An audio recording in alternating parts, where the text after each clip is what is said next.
they would break in literally every week, and they would get the telephones, the cordless phones. They would get our CDs, the music systems, curling irons. But the art always remained on the wall. Ladies and gentlemen, it is my pleasure to bring to the stage my partner and co-founder of Newsmakers Live, 8-time Emmy Award-winning journalist, Mr. Maynard Eaton. I think we're ending our season with a bang, if you will.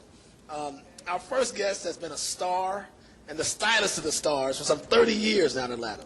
He's a character. He's charismatic. He's colorful. He's charming. And yes, he's very controversial. For the past 3 decades, Dwight Eubanks has been the owner and the impresario of the Purple Door, one of the most successful beauty salons in the Southeast, if not the nation. Last year, on The Real Housewives of Atlanta, he's Nene's best friend. He became Nene's best friend, and you know, if you watch the show, you know how sensational that was. This coming season is a brand new Dwight, and because he's a star in Behind the Purple Door. Ladies and gentlemen, welcome a flamboyant guy, a friend I've known for 30 years, Mr. Dwight Eubanks. Thank you, Dwight. Have a seat. Dwight, I met you years ago. You were the first hairstylist, African-American hairstylist, in Buckhead, which took more than a little courage and a little more than just money. You made a statement for yourself in Buckhead, did you not? Well, you're absolutely right. Nobody ever told me or warned me the protocol for opening a business. I just had a great idea, and I knew I had a talent, and I pursued it. Been style director for Saks Fifth Avenue for 5 years. I just took a leap, doing mostly, 99% Caucasian, all the socialites in Atlanta. And I thought, being that I had them doing them already, traveling with them on a first-name basis, and I said, okay, let's open up a salon right here on Lenox Road, right down the street from their community. Nobody told me, fool, idiot, don't go give those people $12,000 a month. Open the doors with no plans and no ideas, and no one stopped me from doing it. And, of course, the invitation said Dwight Eubanks opened his own salon. First mistake that I made. Really? Because it's really interesting how divided this city is. Doing all the socialites, they never came. It was okay for me to work for Saks Fifth Avenue and do their hair, go to their parties, travel with them. But for me to open my own salon and them support it, it didn't happen. But we fought for 5 years. We made it happen, and it was 5 wonderful, amazing years. I learned a lot, and I'm grateful. I'm grateful for everything that my father has given me to work with. I don't complain. Because it could be worse. But now your beauty empire, at least the salon business, is rooted in the heart of the black community. You revitalized part of Edgewood Avenue and the Auburn Avenue corridor, and you're also in Greenbrier area. I mean, what's up with that? Well, it's interesting how I ended up at downtown at the Edgewood office, moving from Buckhead. We downsized from Lenox to East Paces Ferry. From East Paces Ferry, we moved to the West End. That was when Bill Campbell was the mayor, right, and had this wonderful revitalization going on, and had all this money that was available. That never happened. And the so-called empowerment zone? The so-called empowerment zone. And I went for it. Again, nobody warned me, idiot, it's not going to happen. I went packing and went over there and been in the neighborhood where I grew up at. And we were broken into every weekend until I just started leaving the doors unlocked. I was like, fuck it.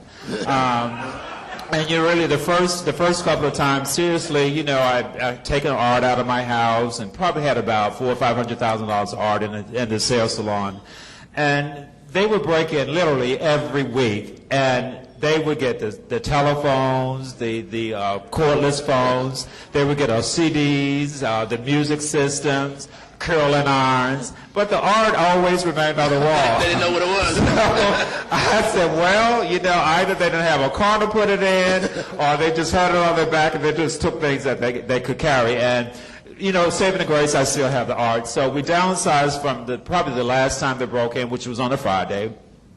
I went in on Saturday morning, and at that point, they kicked the doors in. I said, okay, it's time to go. And that's how we ended up downtown. And that was even before it became fashionable in that neighborhood. That was a tough neighborhood. It was. We dealt with crack addicts, we dealt with prostitution, and it's really interesting how clients, if they love you, they love you. If you have a gift and you have a talent and a skill, they will come. So it doesn't matter where you are, as long as you give them a service. And that was the test for me when we moved to the Greenbrier area. Not the Greenbrier area, but the West End area. What is the talent? We can see how fashionable you are, but are you a magician with the hair, or is it your presentation, your persona? No, I'm not a magician. I'm good at what I do. I'm not the best, but I'm not the worst. And I pride myself, and the salon pride ourselves on service. Service is first. You know, if a client is not happy, we should make it our business to make her happy. We don't eat on the floor. We try to be on time. If we're going to be late for an appointment, we call the client and let them know, because their time is money, and I don't take things like that for granted. But I travel, the salon travel. We're always on the road, bettering ourselves, and teaching classes. I'm in Paris every 3 months. I'm in Dubai twice a year. So I go to the Cosmo Proof collections, which is in Italy, Bologna, Italy. So I'm traveling, and I'm constantly about changing the scripts, because fashion and beauty changes every 3 months. What was in January is gone now. So in order to know your craft and know your skill, you got to be up on it. And I always tell people, whatever your career goal is, whatever your passion is, that's what you should do in life. And my passion is beauty. I came from 2 generations of ministers, and Pentecostal ministers, in the South. So hairdressers coming up in my family was a taboo, okay? So, I had a strong grandmother, and my grandmother said, let him be. And that was probably the saving grace for me. And I've always created, even growing up, playing with my sister's dolls, because I had 2 sisters, and my mother and father fought it the whole time. My son ain't going to play with no dolls. He's going to be this, he's going to be that. And I didn't understand at that time why I always got a truck or a ball or a football and play with that. And they got to play with hair, which was beautiful. It was gorgeous. And, I would get beat every day. And I would hear my mother coming up the steps, and I would go throw the doll outside the room, and I still got beaten because she knew what I was doing. But, my point is that we have to let our children be who they are and what they are. And I tell people, be the best. Be the absolute best, whatever you want to be. It has to come from the heart. Is it still tough living your lifestyle? I heard you quoted on a Wendy's show in New York, Wendy, a famous radio artist, that you have a husband and a wife. Well, I've never been, growing up, we was locked in the closet a lot. So when I got old enough to get out, I was out. And, I don't like the idea of having a husband or having a wife. I like the idea of being me. And we as Americans put labels on things. Right. You're straight, you're gay, you're gay, you're on the DL, all of these labels, which I hate. I hate all of them. So therefore, I'm a free spirit. If I find somebody that I'm interested in, from the mindset and then to the heart, that's what I'm attracted to. So I don't put labels on myself. And this is an American thing. When you travel, and I think that's the best education one can get, is to get on a plane and go somewhere and see what other people are doing. In Europe, it just doesn't exist. If you want to be with a woman, you be with a woman. If you want to be with a man, you be with a man. It doesn't mean you anything. You just being yourself. Live your life today as if it's your last. And that's how I try to pattern my life. So, you can call it what you want to call it. It doesn't matter. Let me ask you, are you into products or something? You're 50 years old or so, but I heard you say the other day you have sex 3 times a day. What are you taking, man? Well, first we got to be able to know how to please ourselves. When you can please yourself, pleasing somebody else is second nature. And I tell people, if your toes don't curl up every now and then, that's not really good sex. That's not really making love. And it's just got to do it sometime like that. And it's really interesting how all body parts are connected. And, sometimes it just comes from the feet. And you know it. You know it when it's right, and you got to love it. But you got to love you first before you can love anybody else. Has this been a long self journey, or did you discover you and what you could do best early on? I think I've been pretty comfortable with my decisions at an early age. My mother eavesdropped on a conversation. I must have been about the 9th grade, and my friend, won't say if it was a cat, dog, or a mouse, but anyway, it was a pretty interesting, juicy conversation. So at an early age, I think, we all know. We all know about our children and our siblings, right. And whether we accept them is one thing or not accept them is another, but our inner heart leads us and guides us. Tell us a bit about what you can, about last year. How did you get into Real Housewives of Atlanta? Well, actually, I was introduced to the Real Housewives of Atlanta through a girlfriend, Carla Miles, who was a madam, okay? She was back in the day with Heidi Flight, or is it Heidi Flight or Heidi Flynn?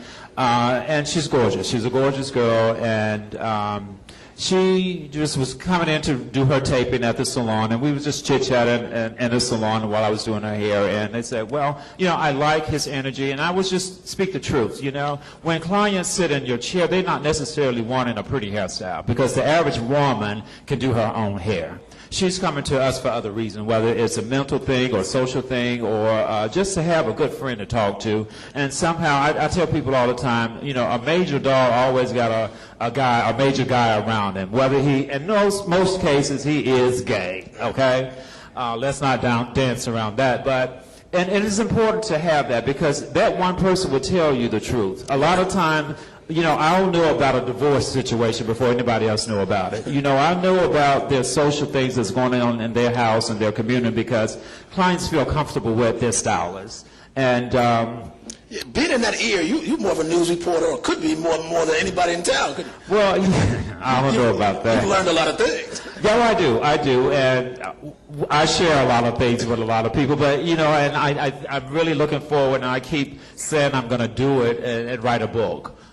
Because they don't really know the real Atlanta. I'm a Grady baby. Right. Grew up over on Simpson Road. Dixie Hill was my community. I'm a product of welfare. Back in the day, the best grilled cheese sandwich you can get was government cheese that came in a long box. Y'all don't know nothing about that, but eggs used to come in a powder. It was when I got grown or old enough to cook, I was like, this is not a real egg.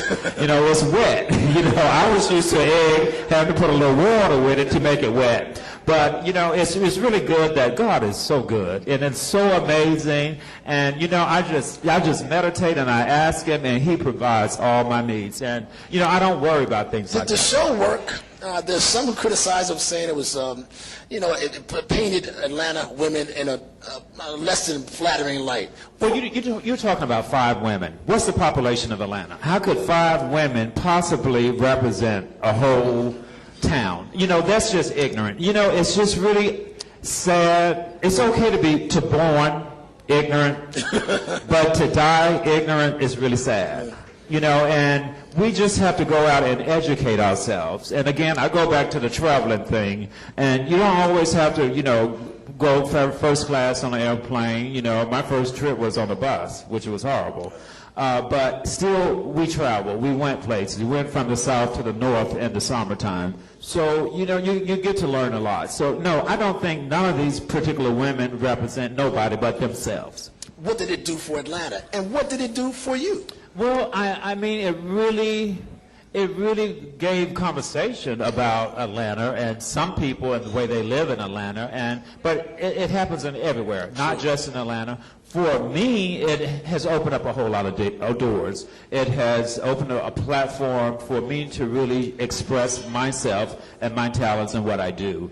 And I'm grateful for that. And this is just a stepping stone. And hopefully Bravo and I have a marriage and a relationship that will go on forever. And people ask me all the time, it's like, what do you want from this? I say to them all the time, I'm not looking for a quick fix. I don't like quickies. I'm looking for a relationship, a marriage that can be committed and grow. You get to know me, I get to know you, and 20 years from now, I still want to have a dialogue about Dwight Eubanks and what he's doing if he's living. If you refer to the 5 eye for the career guy. All those guys have things that they're still doing. They're not on the networks now, but they have their book deals. They have product lines, branding lines. Whether they do anything a lot, it's about dollars and cents. And, you know, just setting the platform for that. Speaking of dollars and cents, you can't talk about it now because it's in production, but you're now having your own show, Behind the Purple Door, is that correct? No. That's dead. That's dead. Behind the Purple Door, it's not going to happen. We did shoot a pilot, and it just didn't happen the way that I wanted to. Okay. And again, it started out for one way, and it went another way that was not the direction that I wanted to go, or to put this Purple Door in that position. So Behind the Purple Door is not going to happen, unfortunately, but we will probably come back and do some other things. We will readdress that at a later date. But you are still working with Bravo and some other projects. It's good. It's a great marriage with Bravo, you know, and we have a lot of work to do, and there's a lot to be done, and it's going to be exciting. Before I get to some of the things you're doing here at home, those of you who want to ask a question, Tara's over here. We have a time for maybe one or two or three questions at the most, but the great Tara Hoyt is right here with the microphone. You are about to almost re-energize, reignite Greenbrier Plaza, Greenbrier Mall, right? Greenbrier Mall, I ended up over there helping a friend out, and, you know, when I left the Lenox area, I vowed to myself that I would never lease space again. Never say never. And I went over there to help out a friend that was in a bad situation, and me being the energy that I am, if I can do something for you, I will. Well, anyway, that's how I ended up over there. Now that I'm there and grew up in that neighborhood and realized the need that we have for that community, and there's so much to be done because it's a very small portion of us that live in Buckhead.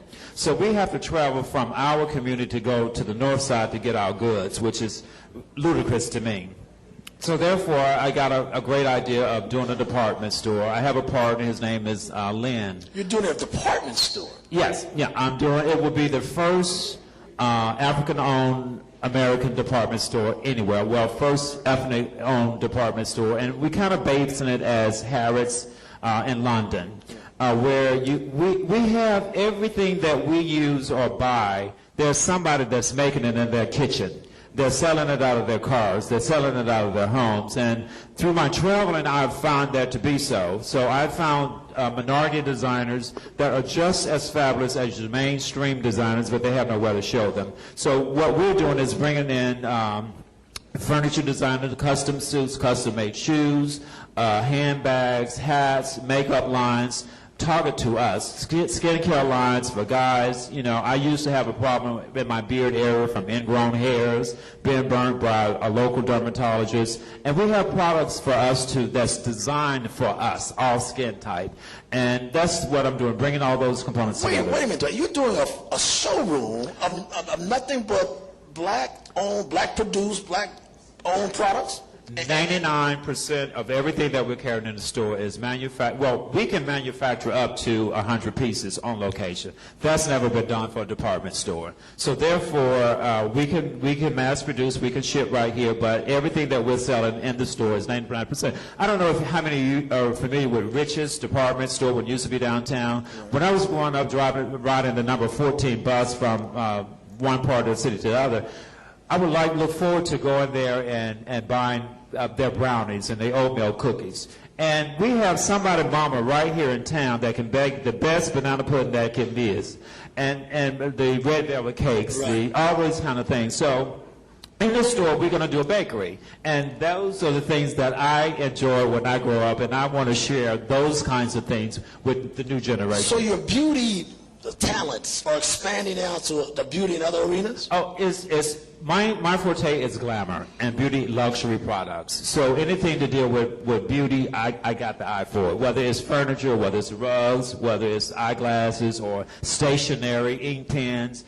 I have a natural gift for that. So I want to bring all those components together under one roof. We got 60,000 square feet where we would do a department store. Are we likely to see signature products? Oh, absolutely. Absolutely. I'm working on... There'll be a clothing line, right? It will be a Eubanks collection. We will have another collection that would be called the Vogue collection.